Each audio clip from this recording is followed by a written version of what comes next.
नमस्कार सांग माने गुड मॉर्निंग।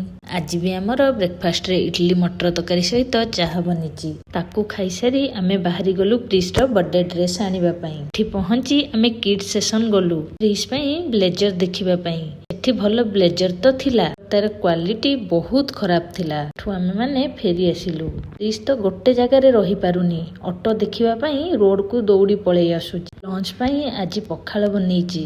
प्रधाने खाली माछ आनिले ताकू भाजी खाइलु। संध्यारे नूडल्स बनेई खाइबा पई आनी बसिची। प्रिस सोईथिला उठी पड़िला। ताकू शांत करी ता हाथ रे बिस्किट धरे देई मु बसी नूडल्स खाइली। प्रिस रो फ्रेंड वेदिका आम घर को आसीची। से दुहे एठी खेलुचंती, खेलु थांतु मु जाउची डिनर बनेइबी। पापा एटा कोन?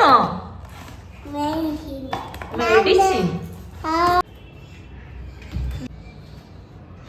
वेदिका डिनर रे आज आमर रुटी सहित अंडा तरकारी बनीची। रहिली। Good night. जय जगन्नाथ। जय माता रानी।